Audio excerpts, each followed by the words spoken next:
Hey,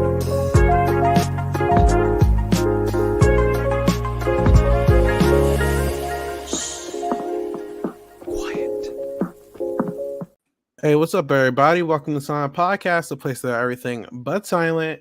I'm your host, Isaiah, back again for week 2 of our Bounce Checks coverage of Big Brother Canada 11. We have a smaller panel today. That's completely fine.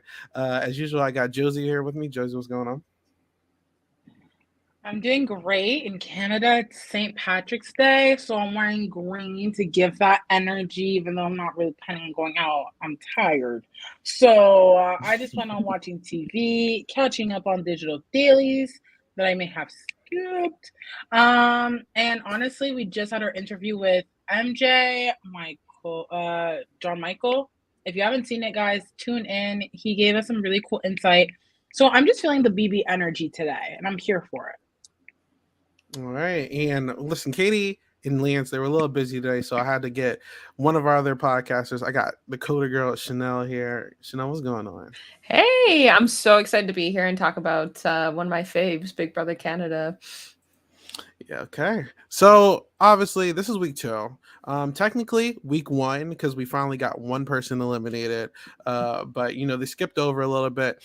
Now that we officially have someone out, we kind of experienced a full cycle. How do we feel about this feedless show at this point, guys? I'm a little disappointed, not gonna lie. The feeds gave a lot of context to things. Mm-hmm. There's a lot of things happening like that we see in the show that like we don't really know what led up to it, right? Like I don't know what kind of led up to. I kind of know what led up to Santina's decision, but like I like seeing the back and forth. Like, oh, maybe I'll do this, maybe I'll do that, maybe I'll put this person, maybe like the back and forth. Like, JM in the interview today was talking about how he was like, yeah, I knew I was going, blah, blah, blah, blah. I want to see all those conversations where the people are talking to him and saying, okay, this is why I got to do this. You hear it after, like, for a little bit, but you don't really see the context. Like, I just miss it. Like, you just miss so much. And I think the other thing that the feeds would have been helpful for is because the show is like 3 days in a row in the middle of the week. It's like all this content I'm missing between all that time. That's 4 days between the last episode and the first episode. So I'm just missing all this context, and the dailies are just not enough for like all this extra stuff that I'm just missing in between. So I miss feeds. Rip feeds. Yeah. Like we finally got a full experience of like a week of dailies, and I was optimistic at first. I'm lukewarm on them. Like they're not really giving us everything that I want. I think definitely if you look at some of them, like a whole hour of Wolf is crazy. Like they're playing werewolf for an hour instead of like showing us what's going on. The show last night kind of woke up some of the bonds that we're not really seeing on the dailies as well. Like it seems like Hope and Daniel Clark are pretty close-ish. I don't know. There's just some stuff that we're missing out on. So that extra context definitely kind of missed. But I mean, I feel like this is going to be a recurring theme this entire season at this point. So what are you going to do?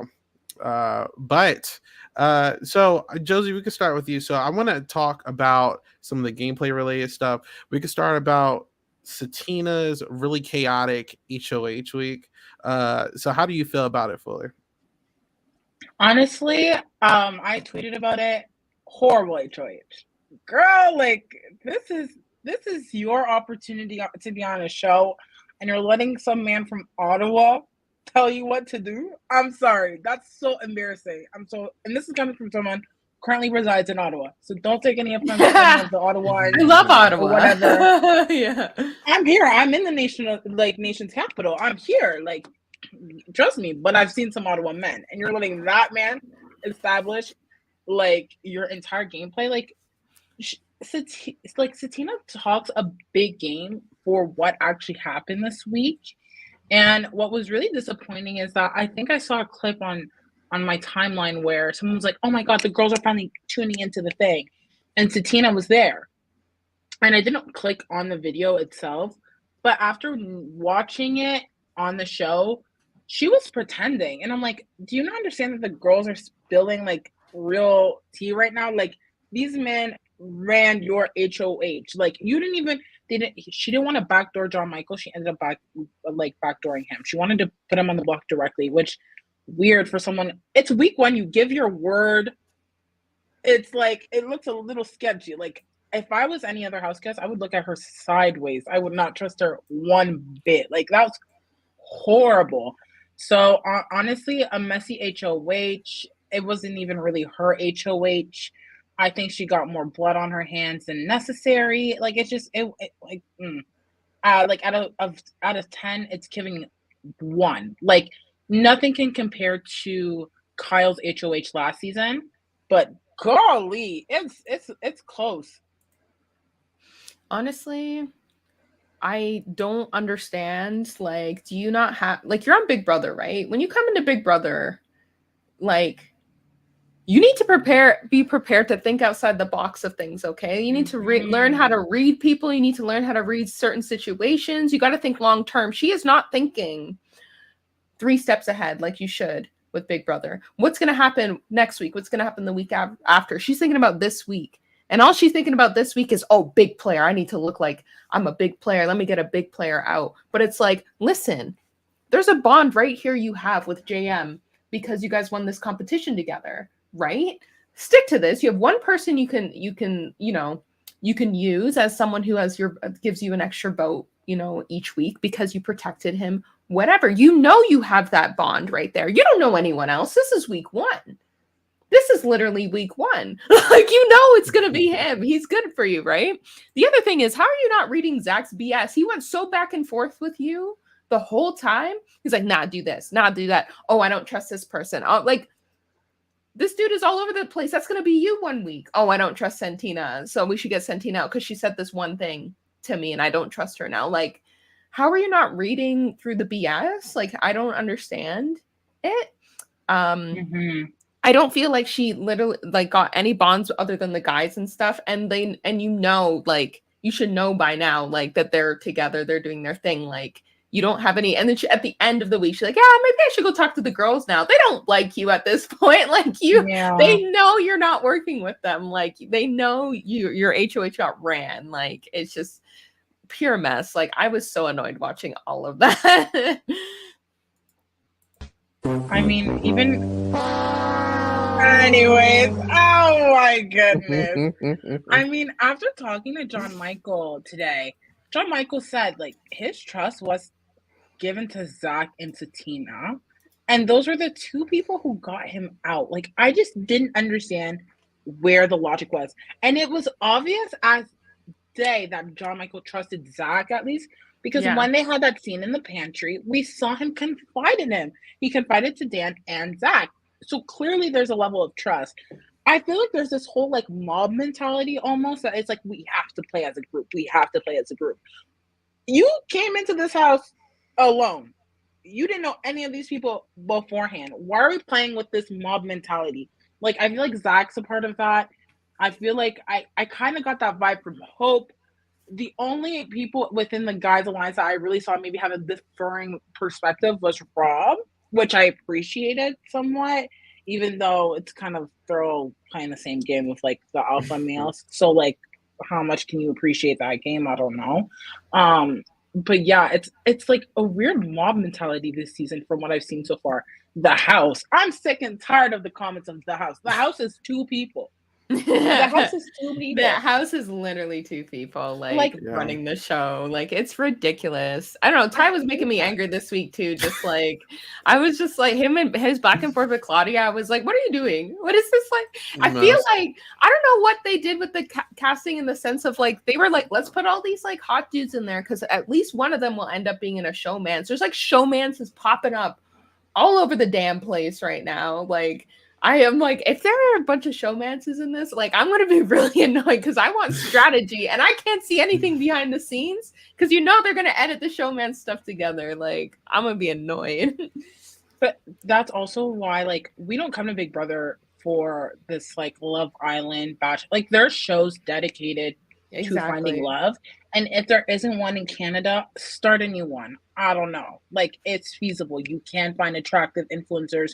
We've seen a lot of Canadian influencers or known people go on shows on Netflix, like Francesca from Too Hot to Handle was Canadian. Same thing with some of the men. So they're there. You go to Toronto, you'll find them. They're there. Yeah. So I just like we don't come to Big Brother for the showmances, and you know, having the one clip of strategy slash gameplay that we saw with Ty and Claudia, Ty was condescending as fuck. I was like, oh, it's red flags like, all over the damn place. Like what he was throwing the fit because she wore someone else's sweater. He's like, I don't know if I can trust you in this game. She's like, why? Because I wore like someone else's sweater. I don't know if I could. I was like, what is this red flag? Because things happening right now. But yeah, anyways, weird. just annoying. So weird. Like Yeah. based off nothing. Like a sweater. He's like, oh, so the girls have a girls alliance, eh? The girls have a girls alliance. Yeah. I'm like, you have a guy. You guys have a guys alliance. Oh, you have a girls alliance. Don't forget. Oh, you're mad now. How dare they reverse strategize? Like, it's so rude. Literally, I don't know what's going on with Ty, but it's thumbs down. You can play that sound effect again. So I mean, I do want to talk about that. But real quick, I didn't want to stop you, but no, definitely with her HOH though, for sure. I'm not the biggest fan of it. I mean, I kind of said this on the record. I was like, this is probably one of the worst HOH that I've seen. And like, I know Kyle Moore just happened. I know Frenchie just happened. There's a lot, but Martin. that too. I feel like Satina isn't fully sure what she wants to do. I think 1 second she wants to work with the guys, but then we get this really interesting confessional during the episode, and you know, I kind of wish I had feeds for this so I can see what she really feels. But she's worried that if a guy came in power, would they really look out for her? So now she's trying to look out for it make something with the girls. Obviously, an alliance is proposed, which is the Savage sisters. And correct me if I'm wrong. I'm not sure if it's all the girls are in the alliance or if it's just the 4 that we saw or the 5 that we saw in a couple scenes. Josie, do you know if it's all of them or? First of all, obsessed with the little hand signal. I just did it for John Michael and for Kuzi, my sister. Honestly, to my understanding, I think it's open to all the women, but low key the understanding is that a lot of them feel some type of way about other people. I don't think Anika's too involved, but Anika kind of is on her own world. Like that's like her own thing. Different, like it's like a different universe going on over there. No shade. Well, shade. I mean, JM brought it up today, so like shade. Like, oh yeah, that's fact. Like, I don't know what she's doing, but I think there's like an assessment that there's core girls who kind of think similarly. I think Renee, Claudia, Kuzi are like some of the 3 that I heard vocalize the most. But Shania is also part of that group. Santina, I mean, they can talk strategy with her, but is she really down for it? I don't know. They need to leave her out of that. That's why I'm really concerned about this alliance because, I mean, obviously, Satina is trying to work with the guys as well. Shania, I think she has something going on with Roberto, but the last episode kind of made it shaky, so I'm not 100% sure. Claudia and Ty have something. There's just like, this alliance feels like they formed it out of pure convenience instead of actually trying to work with each other.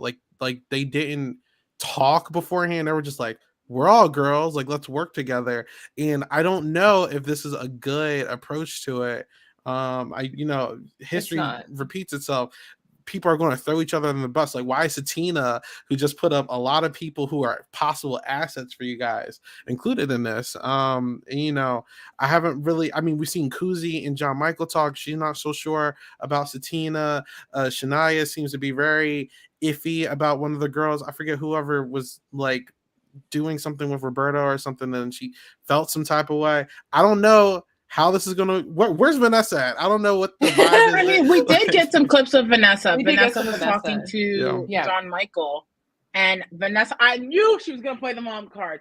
I'm a mom. Like, I just feel like people see me as a motherly type. Like, and I'm like, girl, come on. Like, you're more than the mom. if you're making the mom be your personality, then they're gonna treat you that way. But I've seen her like twerk a little on some digital dailies, lift in the gym. I'm like, you're one of them. Like ditch that like brand. And maybe that's a little hard now because it would be, I think, like week. They got in on the it would be day 14 today. Yeah, because they got in on 3rd. So it might be a little hard now because it's been 2 weeks, and 2 weeks feels like an eternity in that place. Forever. Yeah. So it's like maybe she won't be able to, but we see her connect with Kuzi. So I'm thankful about that. They seem to have clean conversations that make sense. But I feel like Vanessa is not in a position of power. And I do not think in the social dynamics of the house she will ever be unless she wins an HOH. Yeah. Honestly, like I don't think with the women that they have in the house, like that an all-woman alliance will work in this situation. I feel like the parallels and the personalities are just like too, and that's why it never works, because it's just like too all over the place. The guys are just like, whatever, chill, bro, whatever. Like they just like kind of get together and they're just like, I don't care, I'm just gonna beast through this, like no job, whatever. I feel like in this situation, like I don't think they should force it. I think what they should do, if you want to do a core 4, like if you want to figure out, like I think Claudia seems really cool to me. Like after I've started watching her stuff a bit more, she was very upset about JM leaving. Like I think Dan mentioned like, oh, I didn't like say I'm sorry, or like during when they did I vote to evict, whatever. Then she said, oh, I sadly vote to evict. And he's like, I didn't say that. And she was like really upset. Like she's like, I really liked JM. Like, I can't wait to see him outside the house. I think he's really cool. She didn't mention that multiple times. Like she was very upset about it. Right. So it's like, I think Claudia, like maybe Renee and like Shayna and Kuzi could be a really solid 4, but they'll need to bring in a couple other people. Like I think if they bring in Daniel's really close with Hope. You bring in Hope, maybe you can sway Dan. They should have kept John Michael, because John Michael would have been a nice like target in there in that alliance that they could have used. And if they had to get rid of one person in that group, it would have been JM first out, and then they're kind of just like protected. But I think that would have been like a super solid, and then Vanessa too, like bring Vanessa in as well. But Vanessa, I think with an alliance you need a core that you have, and then kind of those like people around you that are kind of just like the people that help you with the votes and swing the votes, but they're not really the core people that are going to get you anywhere, right? So I think they need to keep Santina out of it. Don't even add Santina to that like extra layer. Just like pretend, but get her out as soon as possible, because she is just too flip-floppy. She flip-flopped on her very first partner. It's week 1. It's week 1. This could have been an easy week. She could have booted Dan. Like I would have booted Dan, because Renee is no threat to me. Get rid of look how many strong dudes are in this competition. Like, boot, you had one literally sitting on the block, and you think the guys are working together, and you know it's not John Michael. Also, risk Anika, and Anika wanted to work with her too. I thought that was pretty bad as well. Yeah, exactly. Yeah. Oh, it's so crazy to me how impactful it is when your house is full of recruits, because the gameplay, like the basic bare minimum, like things that you can keep to yourself and like have good gameplay, they don't even do. Like it's actually astounding to me. And we were talking about the guys earlier, like the bros and how they get along. But the thing is that we've had seasons where some of the guys just don't get along. They're kind of opposing personalities. But that's because you have strong different guys. So, like, an example would be season 9. Kiefer and Rohan and Carl got into it. That was an iconic fight, by the way, in the book. For me, personally, I enjoyed. But they had different personalities, and you kind of saw that clash. We kind of saw that division. So all the guys were together. Even season 1, even though it was not super diverse, shout out Topaz, shout out Suzette, shout out Gary, Melanin. Like the guys' personalities were completely different. Like Peter's personality and Alex got along, but Peter as his own individual self is just like a different type of person. Period.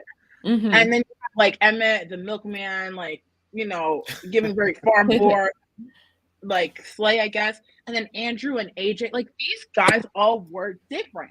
They were completely different. Oh, AJ, shout out AJ. He was also bringing some melanin. My bad, King. But I'm just like, there was different personalities within the guys, so there wasn't that necessary like draw of like, oh, let's all bro up. Like a lot of the times guys will bro up and you see it, but then you see the conflicting personalities and it doesn't last that long. Whereas like BB Can 7 with the pretty boys, ugh. And then like potentially this season, a lot of the guys have a similar mindset, like this group attitude that I just can't stand for. Yeah, they could have mixed it up a little bit, like, you know, like where's the nerdy dude, like where's like why do we have literally 5 of the same person? Like I don't like you're in Canada, like diversify, like you could do better than this. Like I feel like it's just like drowning in that kind of one type of personality. I'm not very happy with it. Like we know what the outcome is going to be, so it's just like, you know, if you have a strong cut, like look at the last couple competitions, like who's going to beat any one of those people? I mean, so now granted, I'm not 100% sure about this group yet. You know, if we look at this guys and lines, there's a lot of different conflicting ideals of what they want to do. You got Zach, he's trying to be Dan or Derek, when in reality he's kind of playing like a Paulie type game. He's trying to tell everyone what to do, micromanage everyone's game, but not everyone's listening. It's not, I don't think it's going to work. I'm not going to lie. And then you got Ty. Ty has his showman's thing going on with Claudia. They also got some side thing with, it's like Claudia and Renee. I think I could wait. Am I wrong about that, or is that Roberto? It's one or the other. I'll get to that in a second. But Ty has something going on with Claudia, Roberto, and it's Roberto, and then is it Shania or Shania? I don't. Shania. Listen. Shania, it's Roberto, Shania, and then Renee. They seem to have some kind of something, like I can't call it like an alliance, but they all rock with each other, you know. And then you got Ty also, who Zach didn't want him to use the veto on Anika. He vetoed Anika. There's not a lot of structure. Hope is gonna a loose cannon at this point. He says what he feels. It seems like he has something with Daniel. I'm not 100% sure about that. There's a lot of conflicting mindsets in this group. So I'm not sure if it's going to last long for the long term. It just takes one of these girls or one of these guys who kind of want to do their own thing and not what like a figurehead like Zach or Roberto or Ty want for this whole thing to explode. So oh yeah, mess. Yeah, it's a matter of time at this point. Maybe they wanted it that way, but at the same time, it's like, as much as the BB fans love chaos, we also like some sort of structure and gameplay. I want gameplay. Like I don't want a bunch of people being like, I don't know what I'm doing, and then one person kind of running the show. Like I want people to like structure together. I want to see like proper backdoors. Like not week one. Like why did we need this in week one? But you know, whatevs. It's like, speaking of structure, I just feel like if I had to categorize some of these house guests into categories, like the all over the place, don't know what's going on. Hope, I don't know what's going on with the gameplay. Like when I was watching Hope talk to Daniel in this last episode, I was like, what is happening? He was like, I think there may be a girls' alliance, and then goes to Daniel and goes, there's a girls' alliance. It's confirmed. What do you mean? What do you mean? What do you mean? It's a little too chaotic. Like Hope talking to Santina, I was like, whoa, what's going on? Like all over the place. So Hope is one of them. Anika, different world. I don't know what she's doing. I don't know what game she's playing. Like, she went up to Kuzi and she was like, yeah, like, I want to get rid of, and starts just naming all the girls. And I'm like, what? Like for what? She's like, I don't know, they're a little sketchy. I forget the word she used. You're sketchy. You're sketchy. I'm like, sister. So next, like, just a different universe of gameplay. Vanessa, don't know what's happening, and I don't have feeds, so I really can't, I can't tap into watching the feeds and figuring out myself. But last time I saw her, purple wig, winner's outfit. That's all I remember. That's literally all I remember in that conversation with Kuzi. That's it. Trenches. Yeah. Like, it's so men focused, and the little bit of Daniel that we got, I'm like, okay, Daniel's kind of playing a smart game. But the issue is that, like Daniel was saying, how he doesn't want to like make a war early. Like he doesn't want to make a big target. But I'm like, Daniel, if they start voting people that could work with you, but you should have started the yeah. war from the jump, because Did you're you at see- the disadvantage exactly. right now. Did you see Like- the video of him talking, and he was like, "Oh, like I would not like I felt bad because I was like getting rid of like a POC of the LGBTQ community." I'm like, that's you. That could be you. So why wouldn't you fight more to keep someone like that? Because that could be you next. Like, work harder at it, you know? They're living the most, because you kind of have to look at people in tangents of like a reflections of yourself, right? So I feel like if Amala was still in the house, if Amala was being treated some type of way, I feel like it could be like, oh, Kuzi could be treated that exact same way. Exactly. And in this specific situation, Daniel and John Michael are in the same boat. Like, I don't think Daniel understands that. Like I don't know what relationships Daniel thinks he has to be feeling really comfortable about, like just being like, oh, like I don't want to start anything. I just want to sit here and relax. Because once you sit there and relax, and they start taking out your play, like your numbers, you're not gonna have anything to play with, and then you're gonna be disappointed. Yeah, like you needed that number. Like, I don't think people realize how big of a number JM would have been down the line, because literally, he won that first competition. Like, he was relentless. You don't think he's going to be relentless in every single competition? You put him in, he's going to win for you. He's going to take you down easily if you're in his corner, right? If you need a veto, he's going to easily try to win an HOH competition. Like, he may look small, but he's freaking athletic, right? Like, yeah, you know what I mean? Like, I feel like a lot of them aren't thinking long term. Like, it's week 1, I'm gonna keep it easy. You keep it easy the next week. Oh, it's week 2, I'm gonna keep it easy. It's week 3, I'm just gonna stay. And then you're in week others, yeah. And then you're week 5, and all the guys are still around, and you guys are just being picked off one by one. And then you're also talking too loud. You're talking too loud. Why are you gonna talk about? Oh, you're not gonna pick us off? Yeah, they are. Yeah, they are, because they know you're onto them. Okay, so JM, you were too loud. Like, freaking Renee, you're too loud. Stop talking to Zach. Don't tell Zach anything. Don't give Zach any information. Stop this right now. I don't know what power he has over this house guest, but it's like the way he talks. Like, look, like the way not to say that I was right, but I said it was gonna happen. No. Let me say. I'm gonna tell you why. We go ahead. No, okay. So this is because kind y'all of was calling reference. me crazy preseason. Wait, and I was telling y'all what was gonna happen. Go ahead. Let me speak. To me, especially Zach being from Ottawa, and this is very niche. If you're like from the Canadian, you'll get maybe the reference. But Zach gives very Telfer energy, which is a business school at U Ottawa. Do your research. You'll figure out why that's a little off to me personally. Like, it's so condescending. By the way, I'm a U Ottawa student, so no one come for me.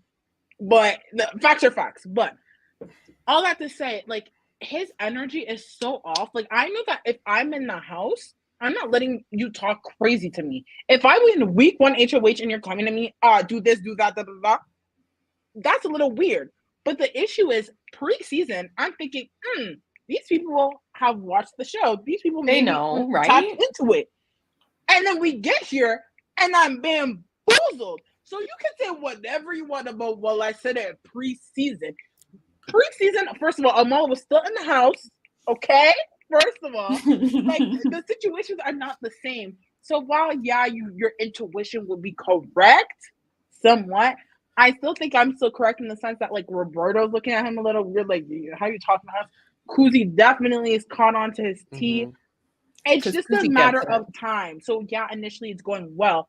But you're going to spend how many days? Like 86 days in that place? I mean, like, it's not going to last like that. Listen, he's a real estate salesman. So, like, you know, I learned my lesson with Hermione. Those guys know how to talk. So, love Hermione. Yo, he's a freaking director or whatever he is. Tech executive. So he knows how to talk. Yeah. You know, the biggest red flag for me was when he went multiple times, oh, JM is in love with me. JM is in love with me. What the frig are you talking about? That would have right away been like, what's up with this dude? Like, what? Oh my God. What is up with this dude? Why is he in love with you? Because he had a conversation with you and he's LGBTQ. So automatically, because he's not one of the other straight dudes, he's in love with you because he got into a deep conversation with you. Are you kidding me? Like, back off, dude. That upset me. And even if you think he's in love with you, why are you not keeping him? Exactly. Like, you just contradicting yourself. Like, bad gameplay, guy. Like, just no. Well, like, I mean, that's why I kind of compared him to Paulie. I felt like in Big Brother 18, Paulie Calafiore was running the house. I think everyone liked him or could tolerate him, and he had like one of the worst crash and burns of Big Brother history. I'm like, and I'm not even being rude, but like, I really do feel like people are letting Zach run the show because it's not them. And like, if you want to take all the credit and you do you, but when it's time for you to get sniped, be prepared for everyone to kind of turn on you. You know, I don't see it going down a good way for him. But look, I could be wrong. Like, I've seen steamrolls a lot this show, and so like I'm gonna wait. Literally last season, like, Kevin ran the entire show, so I'm gonna be patient. But also I see in the chat, Zuda, man, I miss Amal so much. I actually spoke to her today. We're gonna try to get her on at some point. That'd be awesome to watch. Yeah, we're gonna try to get her thoughts and experiences and all that. But all right, so we can start moving to the next one. So I'm not sure if you guys know, but the dailies did come out today. I did not watch all of this. I got a couple updates on the internet. Apparently, Dan Zabzo, Dan Zabzo, he is the new HOH. Yeah. So, like, is this good or bad for Satina? Because, common sense makes me think Satina will get nominated, but this is also Zach. I don't know if Dan is associated with anyone. I haven't seen Dan. I haven't seen him in any alliances. I think he's like a free agent right now. I don't think anyone's really talking to him. But I mean, this is a prime opportunity for somebody in this house to pull him in. That could easily be the guys, which is kind of frightening. He has no incentive to work with Satina right now. What are we thinking here? Like, what is the right move for Dan here? Yeah, the guys are like, the house is an idiot. Let me just make that clear. We saw Dan exhibit some of the most toughest maneuvering on the floor for POV and almost won. And yet you're saying that John Michael is the competition beast because he did an easy puzzle. I'm sorry, that puzzle was so easy. Like, easy. I'm sure my 3 or 4-year-old cousin could have figured it out. And I don't know if people have never seen an envelope before, but damn, it should not have taken people that much time, considering also the envelope was behind them and they had been looking behind them to deal with getting the puzzle. So literally, I don't know what was going on in the house, if they had too much bubbly before they stepped out, but that was a little strange. So for them to give John Michael so much credit was absolutely absurd to me, in my opinion, notably because also Santina at the end of the day beat him. She beat him anyways. So if there's a fear, oh my God, he's such a comp. You already proved that someone can beat him on a head-to-head. So why does that matter? And now here we are. Who's HOH? Man, after exhibiting behavior in the POV. And y'all didn't want to vote this man out because you thought John Michael was the biggest threat? Be fucking for real. I am hoping and I am praying that Santina is on the block. She better be. I don't care. Swing right, like, she can go on the block, because that was ridiculous. I understand putting Dan on the block. That would have been a sickening move. A man in the beginning, whatever, you don't have relations with. But your target is John Michael, the guy who has trust in you. Just weird. So I hope that because she put more blood on her hands than she needed to, which was dumb, that Dan puts her on the block and that she goes home and that she feels what it's like to work with men for no reason. And let them control your game, because that's ridiculous. I'm hoping that Dan has some common sense and can look at what happened last week. But then again, he wasn't campaigning that much, which alarming to me, because are you really out of touch with the game that you could just sit there? And there was no DR being like, oh, I just know that John Michael's going to campaign a lot, so it's going to do him some damage. I'm just going to sit and relax. There wasn't even a DR stating that. So that to me is like, I don't feel like he's tuned into the game. Like he was like, I'm on the block now, I have to play. But it's like, so what are you going to play? So if that gets in his ear, I will be sad, and it will be another mourning. I'm already mourning Amala and John Michael. I can't have another mourning of this season. So manifestation, Santina on the block, one of the boys on the block, because he's not a part of their conversations. It's been obvious, and I can be at peace. That's what I hope. I think I would love Santina on the block. I'm a little worried for Daniel. Daniel brought up a good point in the dailies. He said that Dan saw him crying a lot for John Michael. And he may not like that so much that he was like, maybe fighting for John Michael over Dan. So I think Daniel might be in trouble here. I think Zach will somehow bring Dan into the fold at this point. I think $10 Zach throws Santina right under the bus.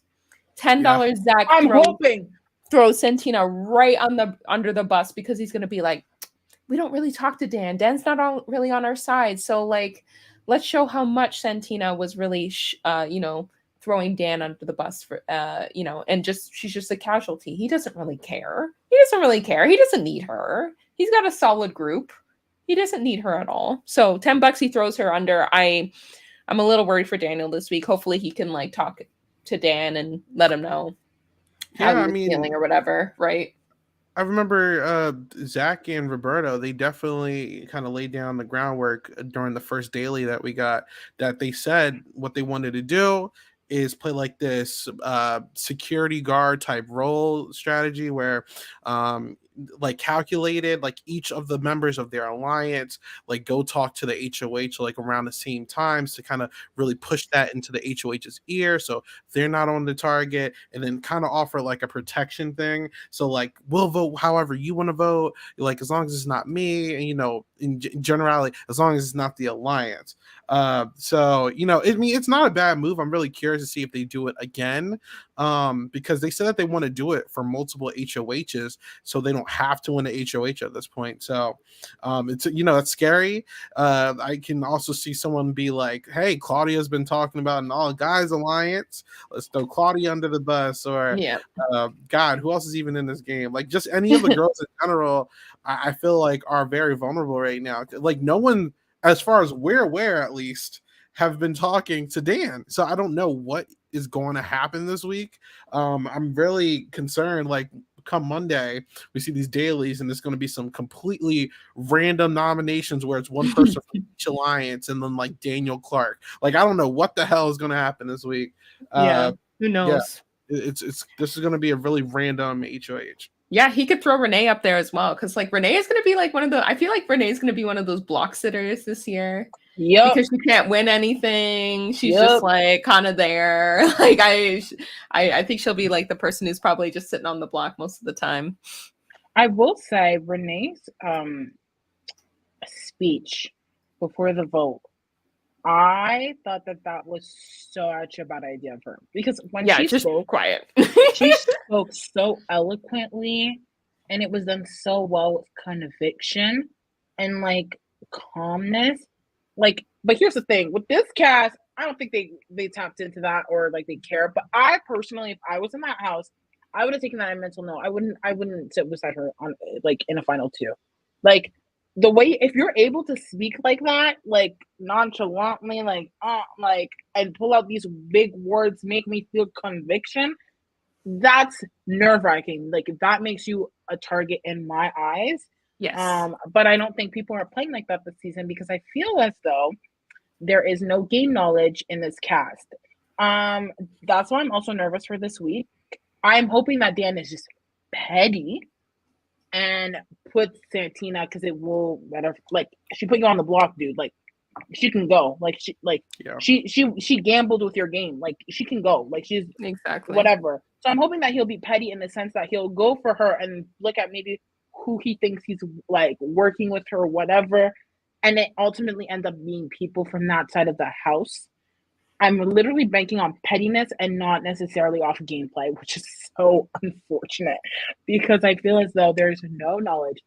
I could be wrong. Dan could surprise me and he's like a fan of the show. But when you give me DJ from Niagara Falls, Niagara fan Falls. to me. Damn, I'm just dragging all the Canadian city because I'm proud to be Canadian, but I'm just giving you the real tea. I just feel like, yeah, like I just feel like, no. But John Michael, this is a one thing. John Michael, I hope your karma is heavy and strong this season. Because John Michael was talking about his bond with Dan. So I'm hoping. I'm so sad that I can't have feats to like make me feel rest easy. But I'm hoping John Michael and Dan had these serious game talks. And he's like, da da da da da. Even though he was like weirdly campaigning against him, which I was kind of shook by. I didn't like. I was kind of confused by it. I'm hoping that they had a game talk where it was like, dude, like, blah blah blah. This is what you should do. Da da da. And so now he's ready and he can action what John Michael and him probably talked about. That's my hope, my prayer, my miracle. Well, fingers crossed. Okay. So this can be like one of our last topics I actually want to bring up. So what's up with the twist? We have this twist, basically dead last, you'll be automatically a nominee. There'll be 3, and then they canceled it after 1 week. So was that on purpose, or was that planned, or did they just cancel a twist out of nowhere? Like, what the hell is that? What was the point? Yeah. What was the point? What was the reason? Literally waste of a week. Like, why? You want my humble opinion? Well, it may not come off humble, but I think they are hearing us. Because what did I talk about last podcast? I literally talked about how flawed that twist is in the first place. It's so flawed. Inaccessible it is, and how inconsiderate it is. And so far, based off what I've seen, these competitions are not equalized. So it was like, I feel like maybe, I don't know, Arissa maybe heard me and tapped into what I was saying because it made sense.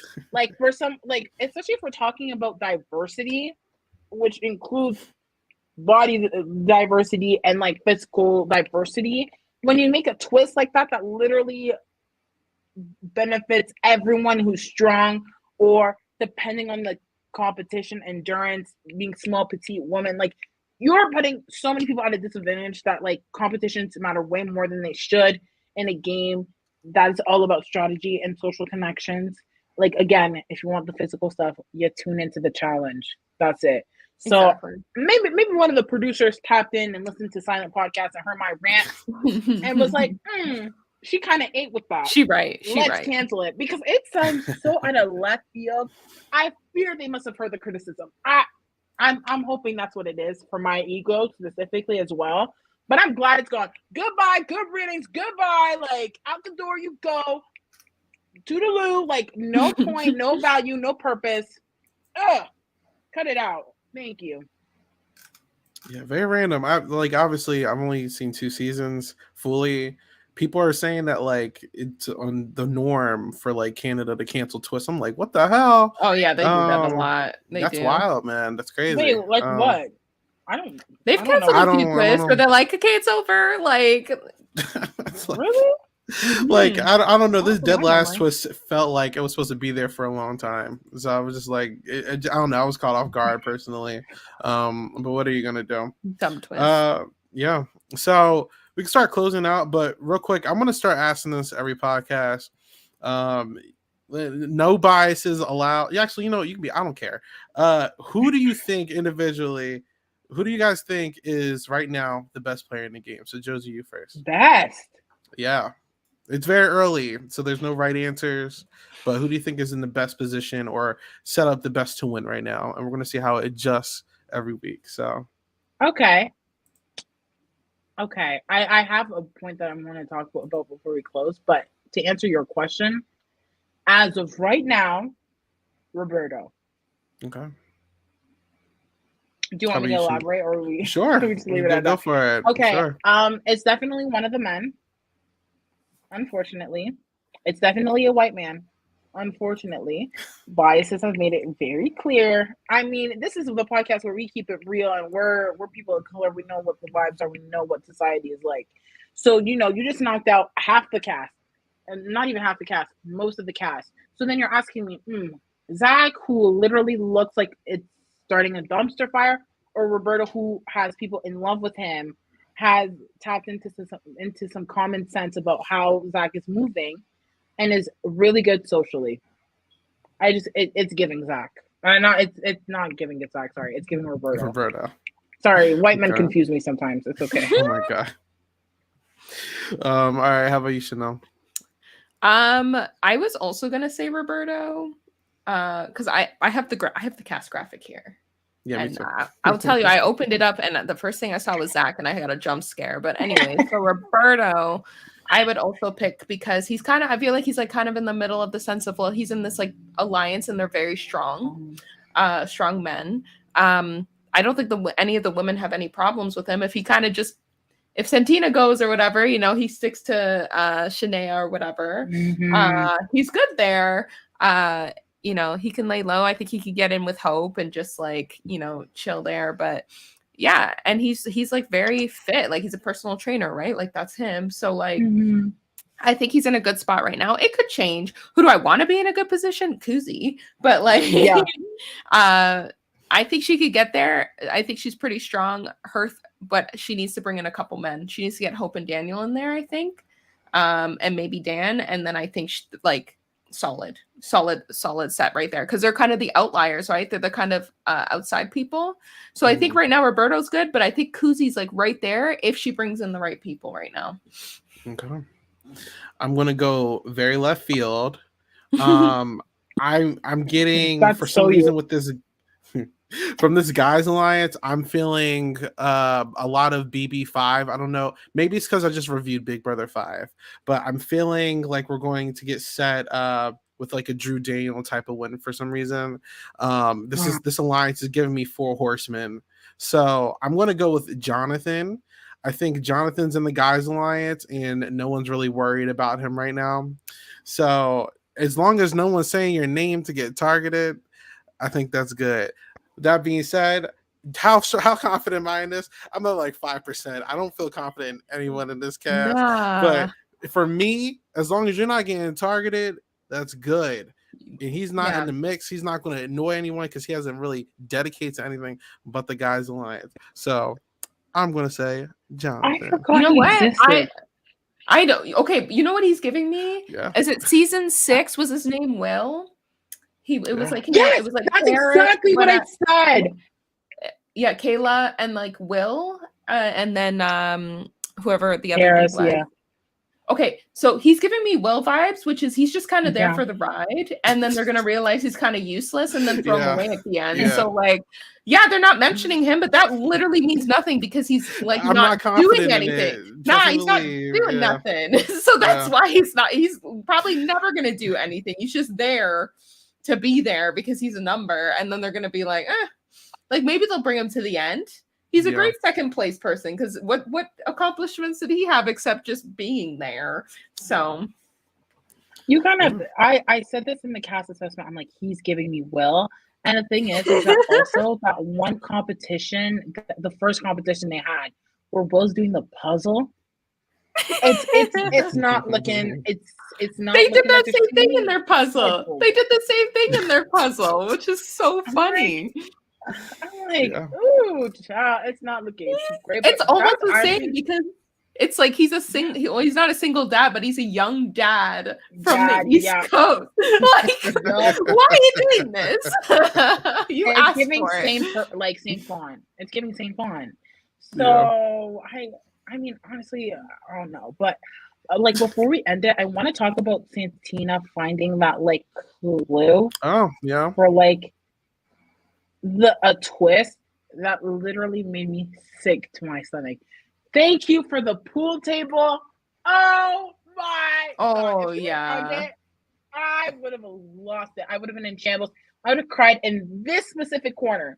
this specific corner. No. And like it's like the eyes that we're moving in the painting, making it obvious that's like where it is. Oh my god. I'm so nervous. She knows about it now. And to me, that's like she's the most likely person to get a power. And with the gameplay we've seen so far, like I'm nervous. Please don't give it to her. Oh, for the love of God. Oh, please. Yeah, well, there you go. All right, but that is today's podcast. This was a very fun review. If you haven't already, please subscribe to our YouTube channel. You can follow all of our social media pages at silent_podcast. If you are on the replay crew and you're listening at a later time, please drop a comment and let us know how you are feeling. And if you're listening on our audio platforms, drop 5 stars only if you like it. If you don't like it, wait until you hear a podcast that's 5 stars. Don't mess up our algorithm, don't mess up our ratings. But we're going to start doing our closeout. So Chanel, thank you so much for joining us. Where can people find you and what are you getting yourself into? Yeah, so you can find me mostly on like Twitter and Twitch at Coder Girl Chan. I'll be out in New York for the Gaming Awards, so that should be really, really fun. I'm excited for that next month. But yeah, just you can find me. I'm usually on Twitch about 2-3 times a week playing some cozy stuff. I am playing Dead Space. That is not cozy whatsoever, so don't come to that if you don't like scary stuff. But like, yeah, so Coder Girl Chan, you can find me on Twitch. All right, how about you, Josie? Yeah, so I'll be here with the Bounce Checks crew, talking about Big Brother Canada, doing exit press, which I'm really happy about. But aside from that, y'all can find me on Twitter and Instagram at JosianeXNM, JosianeXNM. I tweet a lot about reality TV. Right now, I am looking to tweet about Outlaster. I'm excited about that. There's also like a Spanish show that's giving Survivor on Netflix. If you know something about me, I'll watch Spanish reality TV because it gives. So I will tweet about that. And I would love to engage with some of y'all if you're interested. I will be tweeting also about Love Faction because I am now in the finale and I want to kiki with y'all. So tune in for those little chats on Twitter. All right. And like usual, you can follow me at 8Ball Bangers on all social media platforms. If you haven't already, weekly we are doing our exit interviews. So you can check out our exit interview with John Michael. Fun guy, great time. Hopefully we see him over here at some point. You can also check out the Big Brother Review podcast I've done weekly. We are taking a break. I got a couple DMs asking about that. We're taking a break this week. Next week, because it's just busy, but next week we're starting with Big Brother 4, so just hold on with me. Also, you can check out the Truth Boo podcast with me and Sabrina talking about Are You the One? We talked about the second to last episode this week, just dropped it today, Mess season. Next week we'll be talking about the finale. Spoiler warning, sorry. And then lastly, on Sunday, you can join me, Katie, and Naomi for our Mandalorian season 3 coverage. Or this is 2 or 3. Boba Fett got it messed up. I'm gonna be honest with you. So it's a season, but yeah. So until next time, where we are talking about week 3 of Big Brother Canada, I'm Isaiah. Have a good one. Bye.